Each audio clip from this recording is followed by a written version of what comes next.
Isso é tremendo e maravilhoso, porque não dependemos de ninguém. Não dependemos de ninguém para que as nossas ações, as nossas atitudes, as nossas decisões sejam reconhecidas por Deus. Dependemos de nós mesmos e dependemos em tudo do nosso Senhor e Salvador Jesus Cristo. Quando colocamos a nossa vida nas mãos dEle, Ele age poderosamente.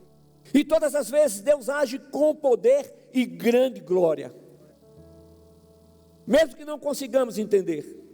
E a palavra de Deus nos lembra constantemente de que todos nós seremos chamados a prestar contas. No texto que acabamos de ler, o apóstolo Paulo enfatiza a realidade de que um dia cada um de nós comparecerá diante de Deus, onde toda a verdade será revelada. Não haverá desculpas, não haverá máscaras, não haverá justificativas. A única coisa que importará naquele dia será como vivemos diante do Senhor. E o texto bíblico nos desafia a pensar na responsabilidade pessoal e no julgamento divino. Não para ter medo, mas para tomar a decisão de a cada momento, não somente depender mais dEle.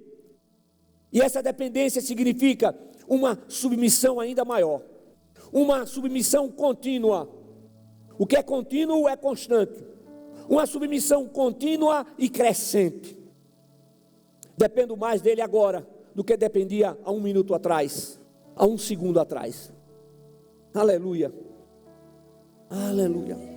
E o apóstolo Paulo, ele faz citação do texto que está lá em Isaías, no capítulo 45, 23, para reforçar essa promessa feita diretamente de Deus. Diz o texto, Isaías 45, 23, jurei por mim mesmo, a minha palavra de justiça já saiu da minha boca e não voltará atrás. Todo joelho se dobrará e toda língua haverá de jurar diante de mim. Aleluia. Quando o Senhor jura por si mesmo, Ele afirma a certeza absoluta de sua palavra. Não há como evitar, não há como adiar o julgamento. Este evento é garantido. Agora, que coisa tremenda. O que é que Ele faz? Ele nos dá oportunidades. Ele trabalha na nossa vida. O Espírito Santo habita na vida de todo aquele que tem a Jesus Cristo como Senhor, único e suficiente Salvador. Essa é uma prerrogativa dada por Deus para aqueles que estão em Cristo. Assim como Ele nos deu a prerrogativa de em Cristo sermos feitos seus filhos, filhos adotivos. E sempre que falo sobre filhos adotivos, eu digo, porque o filho adotivo, ele é filho duas vezes. Os pais adotivos são pais duas vezes, porque não tinham nenhum compromisso de tomar para si, de amar, de tratar como filho. É isso que Deus faz conosco. E a prova disso é que a sua palavra nos diz que em Cristo Jesus, Ele nos faz seus filhos e co-herdeiros com Cristo. O que é co-herdeiro? Ele está dizendo, o que o meu filho Jesus vai herdar, vocês também herdarão. Aleluia, glória a Deus. Aleluia. Glórias ao nome de Jesus. Agora, temos vivido com a consciência de que o julgamento divino é certo. Temos vivido, igreja, com essa consciência, porque é maravilhoso louvar e adorar o Senhor. É algo tremendo. Eu confesso para vocês que por mim eu ainda estaria louvando e adorando, mas é preciso que esse louvor e adoração chegue diante do Senhor, e ele chega individualmente. E para que ele chegue individualmente, nós precisamos ser verdadeiros adoradores. Quais são os verdadeiros adoradores? Aqueles que o adoram em espírito, no espírito e em verdade. O Espírito está com E maiúsculo, então é o Espírito Santo. É isso que Ele quer. Ele não quer religiosos. Ele não está atrás de pessoas comprometidas com a religião, mas de pessoas comprometidas com Ele. O compromisso com a igreja deve haver, mas em primeiro lugar, o compromisso com Ele. Jesus Cristo é o Messias prometido, o unigênito do Pai, o próprio Deus que se fez carne e habitou entre nós. Eu vou repetir a pergunta. Temos vivido com a consciência de que o julgamento divino é certo?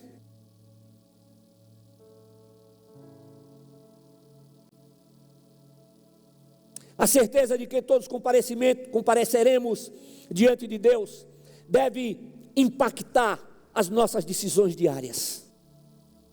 Deve fazer com que o nosso olhar permaneça para frente, para o alto, em Cristo Jesus.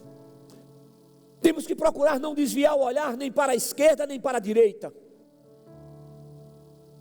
tendo a certeza absoluta de que o Deus fiel, o Deus justo, Ele pode nos chamar a qualquer momento para prestar contas com Ele. Então, como discípulos de Cristo, através da Bíblia Sagrada, somos ensinados que Deus é soberano, e por ser absoluto em tudo, a soberania divina é exercida em amor, graça, misericórdia, perseverança e fidelidade. A soberania divina é exercida em amor, graça, misericórdia, perseverança e fidelidade. Tudo que Deus faz tem um objetivo definido. Eu falo sempre isso, que Deus sonhou conosco, antes de tudo ser criado.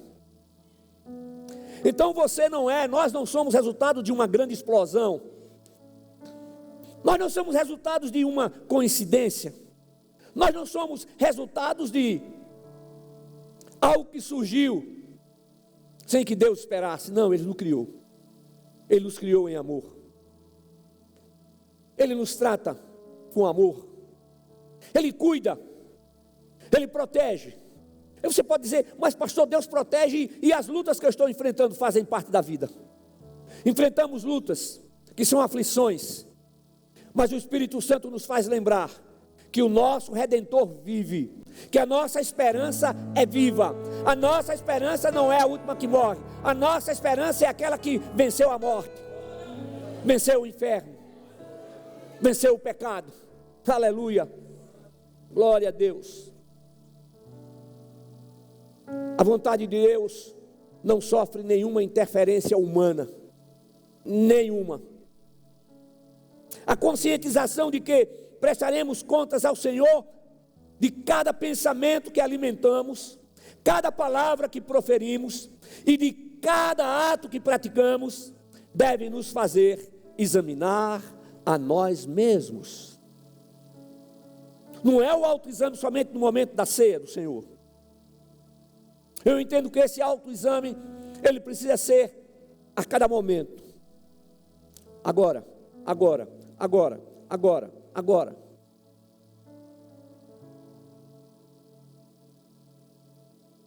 Analisando e pensando cada palavra. Atentos para os projetos que temos. Se os projetos que temos estão de acordo com os propósitos de Deus. Deus não vai ter propósito somente com você, de abençoar só você e não abençoar a sua família. Não, Ele quer abençoar você e sua família. Lá no livro lá na carta aos Gálatas, no capítulo 6, versículos 7 e 8, nós lemos: não vos enganeis, Deus não se deixa zombar. Portanto, tudo que o homem semear, isso também colherá. Pois quem semeia para a sua carne, da carne colherá ruína.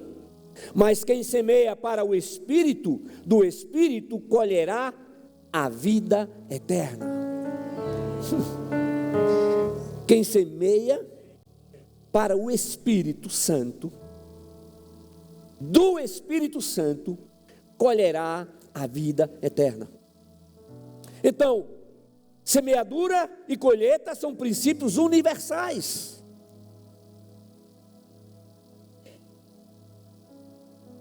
Cada pessoa é livre para escolher o que plantar, mas ninguém é livre para escolher as consequências do que plantou.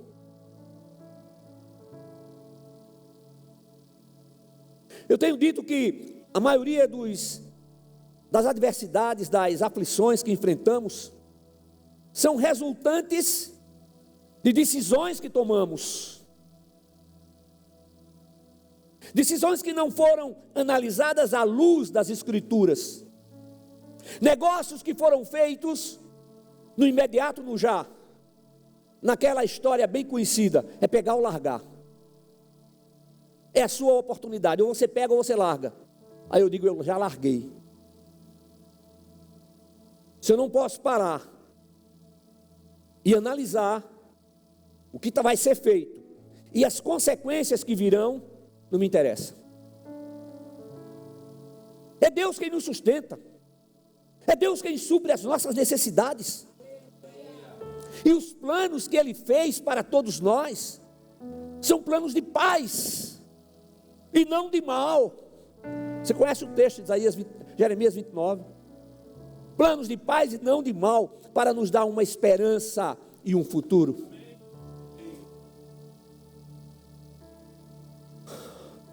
Deus quer trabalhar no nosso caráter. Ele quer fazer com que o encrenqueiro deixe de ser encrenqueiro e passe a ser apaziguador. Ele quer fazer com que o valente se torne manso. E quando o Senhor me chamou para o ministério, essa foi uma questão que eu discuti com Deus. A maneira de dizer, eu disse, Deus, e agora como é que vai ser? Eu nunca levei desaforo para casa. Então agora o Senhor vai e me chama para o ministério. Eu passei a minha vida inteira dizendo para o Senhor que eu não queria esse negócio. E agora como é que vai ser? Aí ele disse assim, você vai continuar sem levar desaforo para casa. Aí deu uma pausa. Aí eu disse, você vai lançar tudo sobre mim e eu vou resolver. Aleluia! Aí, irmãos, quando chegam as dificuldades no ministério, eu lanço sobre o Senhor. Quando alguém me procura e fala de um problema, eu oro e lanço sobre o Senhor. Eu espero. Ele ensina a gente a esperar. A sua palavra diz que é Ele quem nos justifica. E Ele nos justifica a partir do nosso coração. Oh Deus! Ele nos justifica através do nosso coração.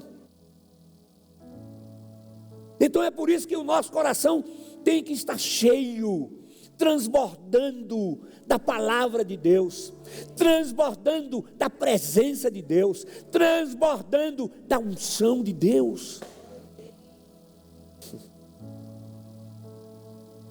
Nem todos os dias nós temos momentos extraordinários como este. Mas em todos os dias o Senhor está preparado, Ele está pronto a agir, para que tenhamos momentos como estes, e para que a nossa vida seja renovada, o nosso ânimo renovado,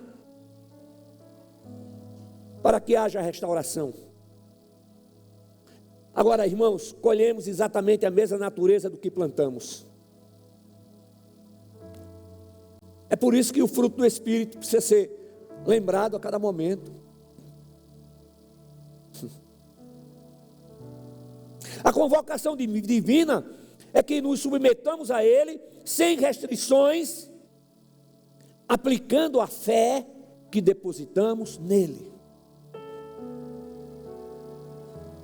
Lá no Salmo 27, o salmista Davi faz a seguinte declaração, Salmo 27, verso 1: o Senhor é a minha luz e a minha salvação, a quem temerei? Eita! O Senhor é a força da minha vida, de quem terei medo?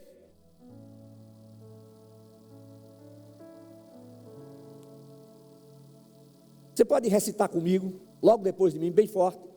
O Senhor é a minha luz e a minha salvação. A quem temerei?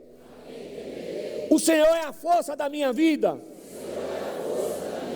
De quem terei medo? Aleluia. Então Davi, ele não expressa nenhuma condição. Glória a Deus. Glória a Jesus. Então, Davi não expressa nenhuma condição para colocar em ação a sua confiança, porque está convicto de que somente o Senhor é Deus.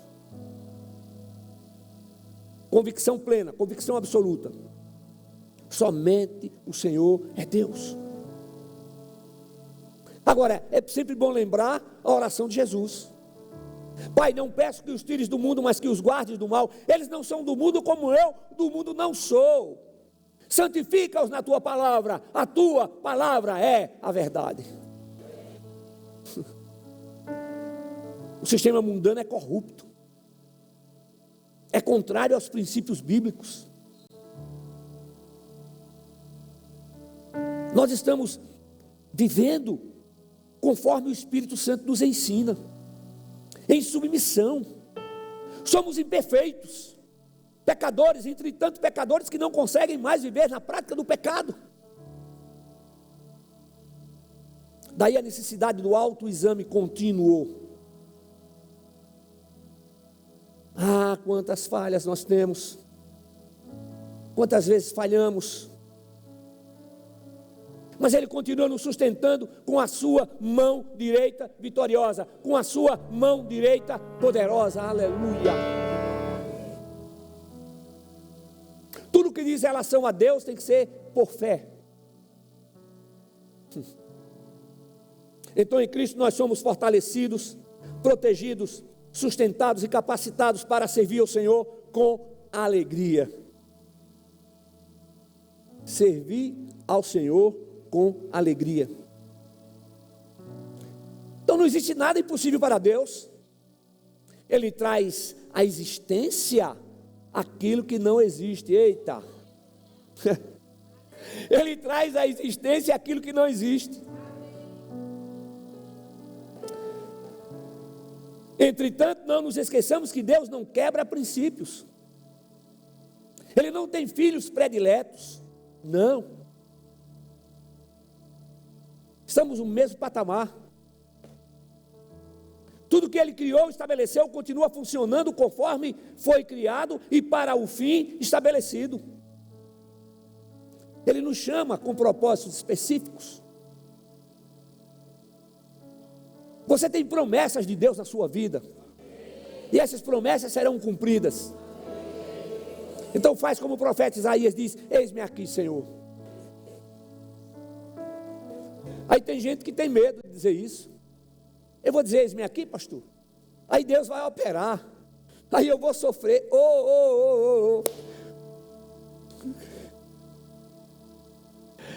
Eita Deus! É melhor sofrer aqui provisoriamente, temporariamente, do que sofrer eternamente no inferno. O inferno não foi feito para a gente não, irmãos. Ele age. Toda mudança é difícil, não é? É difícil mudar. E nós homens parece que enfrentamos mais dificuldade, Sérgio. Quando nós nos mudamos da casa para o apartamento, isso em 2008, eu fiquei sem dormir. Eu ia para a varanda, morava num lugar bem silencioso, bem tranquilo, e eu ficava contando os carros. Em 5 minutos passam tantos carros, em 10 minutos, em 30 minutos, em 1 hora. Então se 1 hora passa tantos carros, em 24 horas, eita Deus! E Damares tranquilamente dormindo lá. Mas quando a gente abre o coração e diz: Senhor, que não sejam mudanças que eu planejei, mas mudanças que o Senhor planejou, mudanças que o Senhor deseja, aí Ele age. Fique tranquilo que hoje eu não fico mais na varanda contando os carros, não. Nem preciso contar as ovelhinhas para poder dormir. Aleluia. O amor de Deus e sua graça são incomparáveis, infinitos.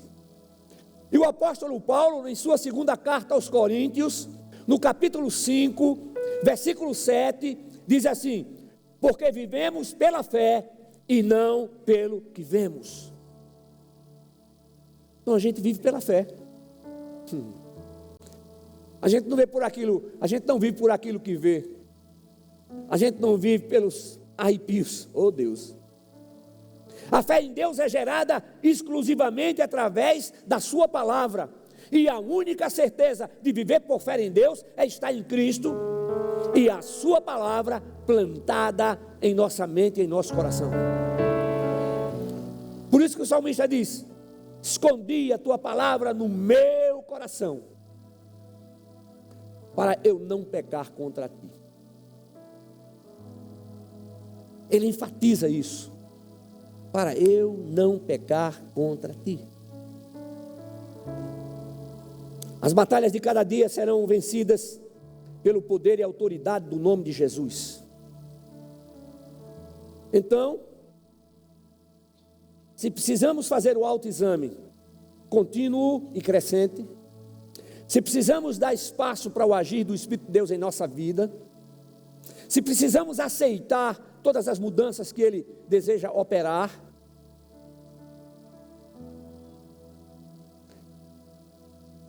então nós precisamos estar disponíveis para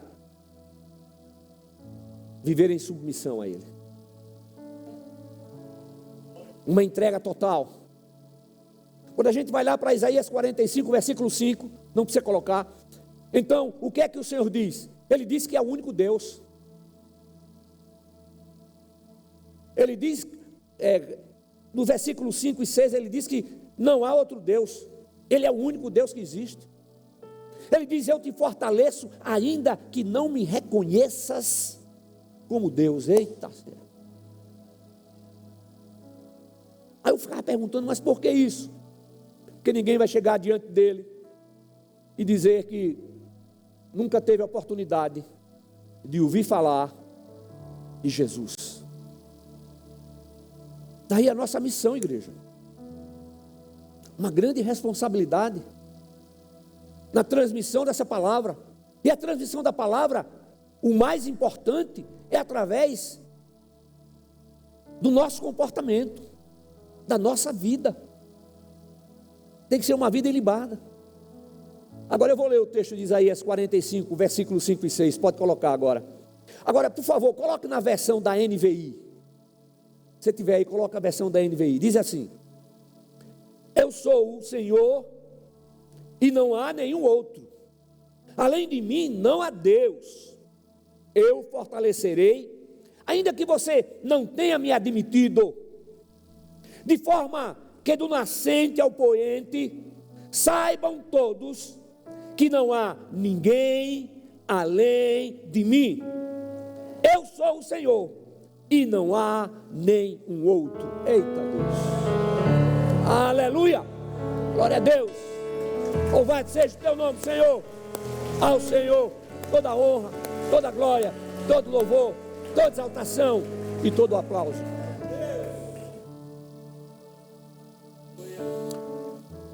A palavra está sendo ministrada com simplicidade, objetividade e fidelidade.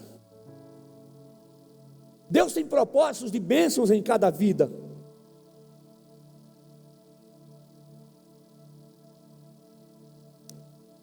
E nunca nos esqueçamos de que a vontade de Deus é boa, agradável e perfeita. Tudo no absoluto. Quando o Senhor nos fala que Ele tem um futuro de bênçãos, um futuro de paz, significa um futuro de prosperidade. Deixa eu te falar uma coisa: Deus não é contra a riqueza, gente. Deus é contra a idolatria.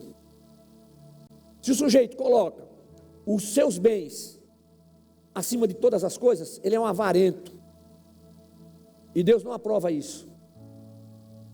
E com certeza, quem age dessa forma não tem parte com Ele. Ele quer que vivamos bem, Ele quer que a gente tenha condições para manter a sua obra. Ele não precisa do nosso dinheiro, é Ele quem abre as portas, é Ele quem manda, é Ele quem protege, é Ele quem provê, é Ele quem sustenta. Ele vai à nossa frente, Ele está na nossa retaguarda, Ele está do nosso lado direito, Ele está do nosso lado esquerdo.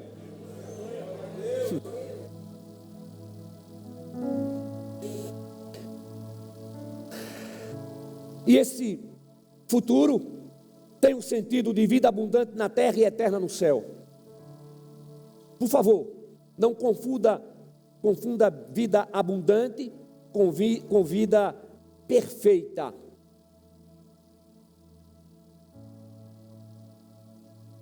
Aí eu me lembrei de um irmão nosso há muitos anos, ele já está na glória. Ele chegou e disse: eu peguei os nomes das igrejas que eu conhecia, as denominações, coloquei num saquinho de papel e disse: Deus, eu já rodei por tantos lugares aí, e eu só vi falhas, só vi problemas, mas agora eu vou fazer uma coisa, eu vou lançar sorte aqui, eu vou tirar um papelzinho, e o papelzinho que tirar, que tiver o nome da igreja, eu vou para lá. Ele tinha a voz bem mansa. Aí ele disse que Deus falou com ele assim: Wilson, a igreja é perfeita, ela vai deixar de ser perfeita no exato momento em que você colocar os pés lá. E Senhor, então o problema sou eu? Não, Wilson, o problema é o homem. É por isso que o Senhor manda a gente olhar para frente, para o alto, gente. É por isso que Ele diz que não é para julgar ninguém. Ele é o justo e fiel juiz. Então acaba com esse negócio de dizer: eu olhei para a pessoa, já defini quem ela é, eu sei como ela é, eu sei o que ela faz. Cala a tua boca, porque você não sabe de nada. E Deus não tem disso não.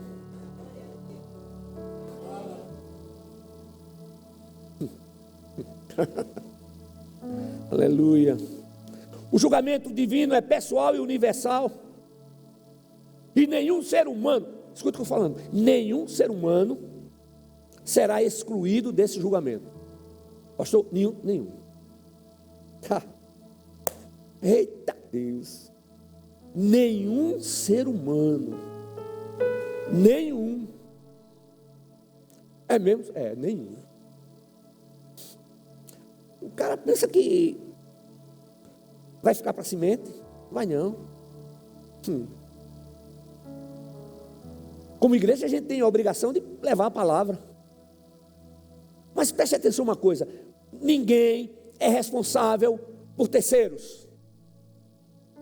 Você não é responsável por seu marido, por sua mulher, por seus filhos, por seus pais, porque você ministrou a palavra, pregou a palavra e eles não aceitaram. Não, Senhor. Cada um prestará contas de si mesmo a Deus. Eita Deus.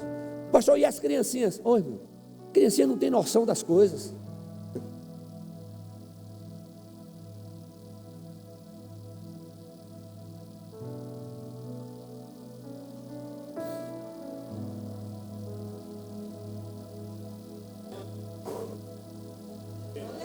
Elas fecham os olhos aqui e abrem na presença do Senhor.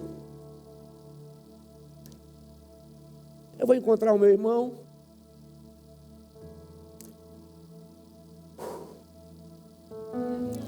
Eu vou encontrar o nosso primeiro filho.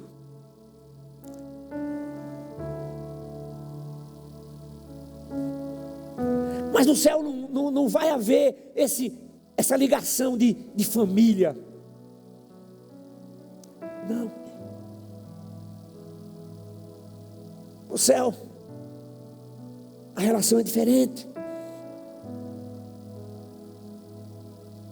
Perfeição é o absoluto. Seremos conhecidos como realmente somos e conheceremos como o Senhor realmente é.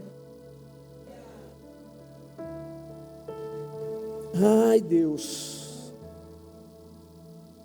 não importa a nossa posição, não importa o status social, não importam as conquistas, todos estarão diante de Deus em pé de igualdade. E isso elimina qualquer desculpa ou comparação. Mas preste atenção a uma coisa: em Cristo Jesus, nós somos justificados. Quando nós reconhecemos e declaramos a Jesus Cristo como Senhor, único e suficiente Salvador, nós somos salvos. Nós temos a garantia de vida eterna com Cristo, resultado da graça infinita de Deus, do sacrifício de Jesus ali no Calvário, que levou sobre si as nossas dores, os nossos pecados, as nossas iniquidades. Então aqueles que estão em Cristo não serão julgados como aqueles que estão no mundo. Porque o que foi que fez Jesus ali na cruz? Ele pagou o preço. Ele pagou o resgate da nossa vida. Escravos do pecado. E em Cristo agora, escravos de Deus, no sentido de servi-lo de todo o coração. Antes nas trevas, agora na luz. Antes não éramos filhos, em Cristo somos transformados em filhos. Quando a gente está em Cristo, a gente não aceita nenhum tipo de negociata. A gente erra, porque nós somos humanos. Mas ninguém erra deliberadamente. Se alguém dizer assim, eu vou fazer tal coisa, depois eu me arrependo e o Senhor vai me perdoar. Deus conhece os nossos pensamentos, cara. A gente pode enganar um ao outro por algum tempo, mas Deus não se deixa enganar. Deus não se deixa escarnecer.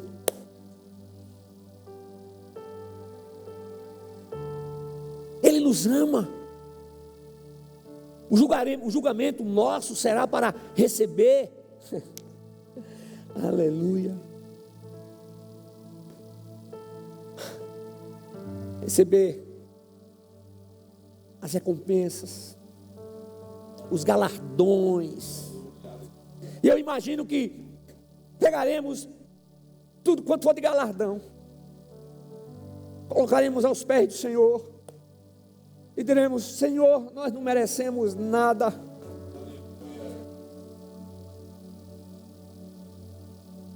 Igreja, não vale a pena viver no pecado, não vale a pena viver no engano, não vale a pena viver fora desta palavra.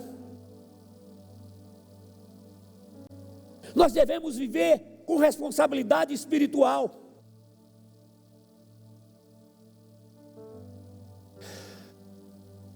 Eu começo a encerrar, dizendo que ninguém prestará contas por nós e nós não seremos responsáveis pela vida de outros. Segunda vez que falo isso. Agora, mais uma pergunta: como estamos lidando com a responsabilidade pessoal que temos diante de Deus? Você não é um pobrezinho, um coitadinho, um miserável, não. Depois que a gente faz tudo certinho, que acha que está tudo muito bem, não passamos de servos inúteis. Nós somos filhos do Deus eterno. Nós temos a proteção dele. A gente nunca vai estar sozinho. Quando Jesus estava voltando para o Pai aos seus discípulos, ele falou: eis que estou convosco todos os dias, até a consumação do século.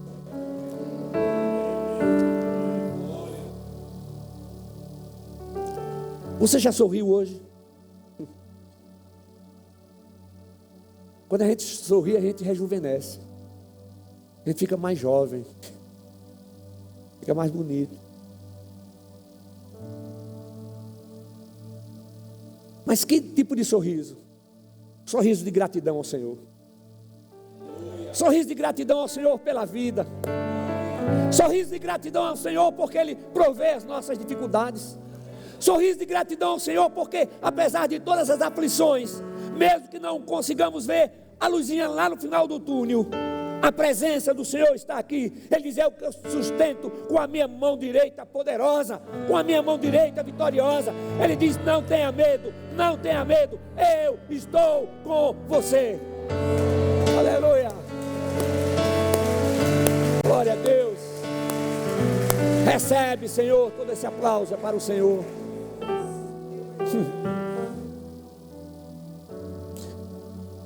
Então prestaremos contas de tudo, das palavras que dissemos, das decisões que tomamos, dos talentos que Deus nos deu e de como os usamos. Nada escapa, nada escapará do olhar de Deus.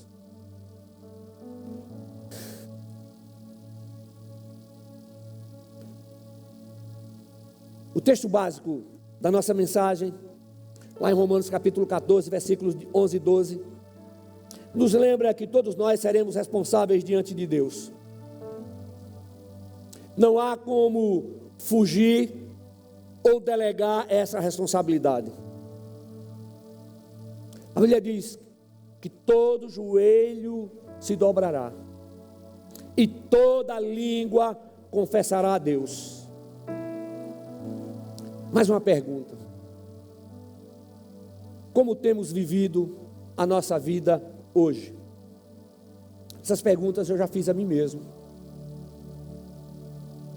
e estou fazendo agora também. Cada um possa perguntar: como tenho vivido a minha vida hoje? Quais são as minhas prioridades? Que estejamos vivendo uma vida de santificação e consagrada a Deus. Reflita hoje, igreja amada do Senhor, como está a sua vida diante de Deus.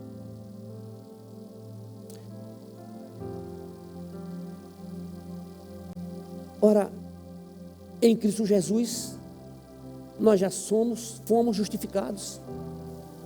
Em Cristo Jesus, nós já fomos perdoados. Está escrito em 1 João 1,7: pois se andarmos na luz como Ele na luz está, temos comunhão uns com os outros, e o sangue de Jesus Cristo, seu Filho, nos purifica de todo o pecado. Então a gente tem a garantia em Cristo de que viveremos eternamente na nova Jerusalém celestial. Mas o Senhor diz assim: aquele que perseverar até o fim. Cuidado com aquela história que dizem aí, né? Uma vez salvo, salvo para sempre. Eu digo assim: uma vez nova criatura. Aí você pode dizer salvo para sempre, mas isso não dá o direito de fazer o que você quer. Não dá o direito de fazer aquilo que imagino. O Senhor quer que estejamos vivendo em submissão ao seu Santo Espírito. O tempo de agir é agora. E mais uma vez, a nossa responsabilidade pessoal é intransferível. Então preste contas hoje, para que no grande dia do juízo possamos ser achados fiéis e justificados diante dele. A justificação é igual para todos, vem de cima para baixo, e a busca da santificação é pessoal, é cada um. Não olhe para a esquerda nem para a direita, fixe o seu olhar em Cristo. Não importa se você tem bilhões de reais ou se você não tem nenhum real, não importa. Não importa a maneira como você está se vestindo, importa como está o seu coração. Que o Senhor nos abençoe. E não tenha nenhuma dúvida, Ele continuará nos abençoando. Fiquemos todos de pé, equipe de louvor. Tu és digno.